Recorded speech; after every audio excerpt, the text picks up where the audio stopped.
Hey, what's up guys, Totallydubbed here, and today I'm doing a video review on the QPAD DX-20. This is an optical mouse, and I'd like to thank QPAD for actually sending me out for review. Now within the packaging, you'll find the mouse itself, which is currently connected, and it's terminated by a braided cable with a gold-plated USB. You've got a little logo that you can stick onto your PC, for example, and you've actually got a little carrying pouch, which is amazing for those who actually use it for esports or actually take it to certain events or whatever. A little carrying pouch is really useful. If you're someone who's going to be using it at home, obviously it's not going to be really useful when it comes to carrying it around, but it's nice the fact that QPAD have actually provided the option. Now the mouse can be bought on Overclockers UK for £50 and also on Amazon.co.uk for £50 as well. I'll also link down in the description below a link to QPAD's website where you can find the full specifications of the mouse. The specs that you're going to be interested in is that it's a 3500 DPI mouse. It runs on a Pixart 3320 optical sensor. It has a 1000 Hertz polling rate, well up to 1000 Hertz polling rate, and finally it's got a ARM Cortex M3 processor as a controller unit.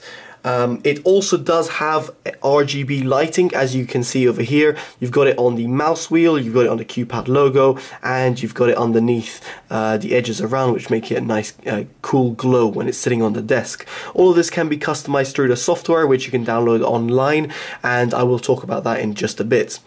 Now, talking about its, first of all, its ergonomics. Now, its ergonomics is pretty symmetrical. In other words, you can use it if you're a left-hander or you're a right-hander. However, you should bear in mind that you've got two buttons on the left-hand side and two buttons at the top. Again, all of this can be customized, but you've got no buttons on the right-hand side, meaning that if you're a left-hander, you might find it a little bit awkward when it comes to actually pressing these buttons.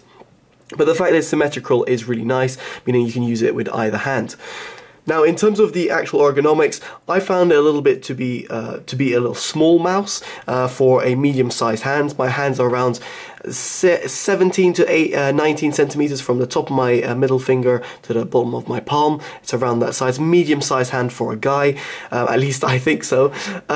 Anyway, in terms of the actual grip, I feel that it's more of a palm grip type feel to it, or you can have it resting down as a fingertip grip, as I am holding it right now, but you can see it is quite short.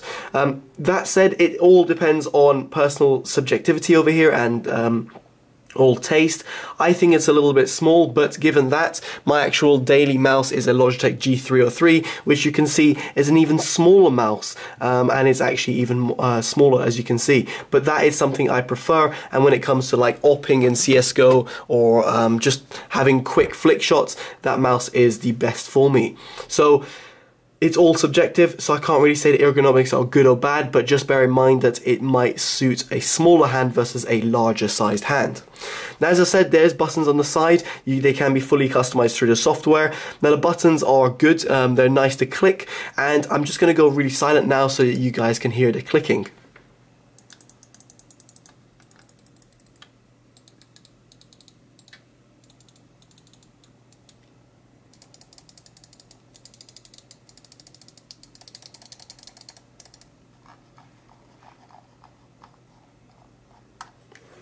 So hopefully there you were able to hear the clicking sound of it. It is got quite an accentuated sort of click on the left and right side buttons, but the side buttons, sorry, the front two buttons have got a slight accentuated click, but the side buttons are kind of a softish click. That said, they're very responsive. I didn't have any problem when I'm switching weapon, for example in Counter-Strike, and just in general it felt great to use and was very much responsive, which is to be expected. The scroll wheel is soft. It doesn't have like a real clicky click click click type sound, but it does have that feel. It is rubberized and it does feel nice to use, so I wouldn't be worried about that either.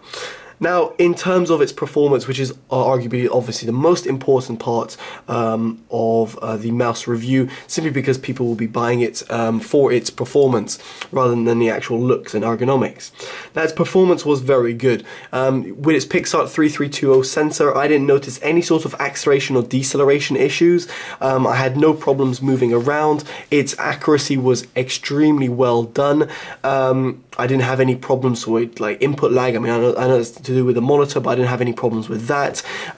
Its sensor tracking was very nice, no matter on the surface I use. Now, obviously, I use it mainly on the mouse pad, but no matter on the sensor, no matter on the material that was used under the sensor, then I had no problems with that. Its polling rate was great. It didn't cause any sort of issues, and on top of that, the angle snapping didn't cause me any issues either. So, just on the overall whole in terms of its performance, I was very much impressed with it. I must say I can recommend it for any type of gaming, especially first-person shooters. As I said, like Counter-Strike is a game I play, and for that you need a very precise mouse and a one that's not going to give you acceleration or deceleration issues, and this one by far didn't give me any sort of problems.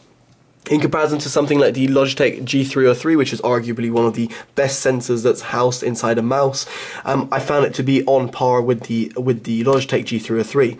So what really differentiates these is mainly ergonomics more than anything, and price tag. So in terms of the actual performance of it, I wouldn't be concerned at all. It is a fantastic sensor inside, and it's very much optimized for the mouse itself. Now, just quickly moving on to the software, I should just say what you're able to do via the software.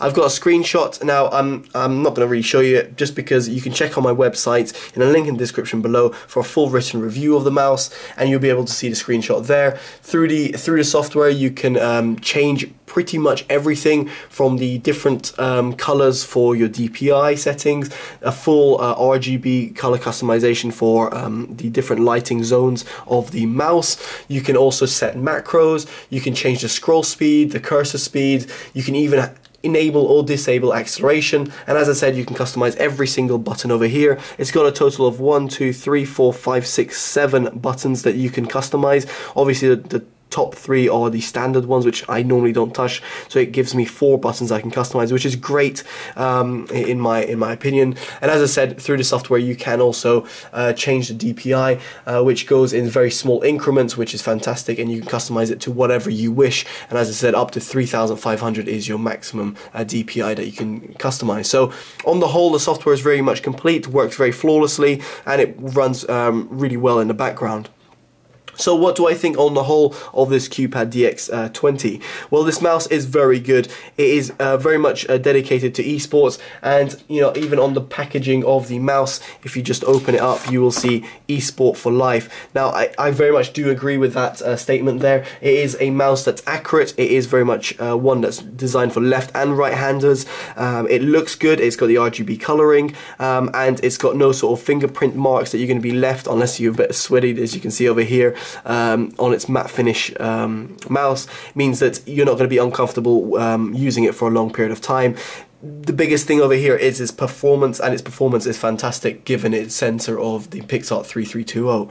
So on the whole, guys, it's a fantastic mouse, although it is slightly expensive. At £50, you can find other mice which are out there, which could provide you a little bit of a better experience or a more ergonomic feel. As I said, for example, the Logitech G303 is probably not the most ergonomic mouse, but for palm grippers, it's pretty much more accustomed to them. Or you got the G502, again from Logitech, which is much more comfortable in terms of like medium-sized hands and how it fits, but it's a little bit of a heavier mouse. I should also mention this mouse is quite light.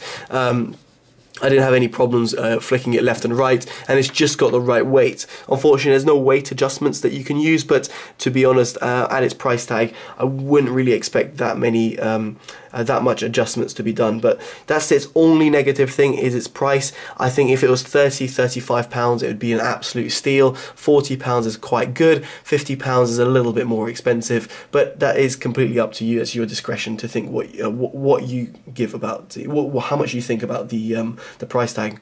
Anyway, guys, I've been Totally Dubbed. Hopefully this review's been useful to you guys. If it has, make sure you give it a like, comment, subscribe. for more. Definitely favourite and share if anyone was thinking of getting this mouse, or if you want to share it with your friends and family, and that always helps me as well. And definitely let me know in the comments below what you think of the mouse, or if there's any other mice that you prefer that's in the market out there for the same price. Alright guys, I've been Totally Dubbed. Take care and bye bye.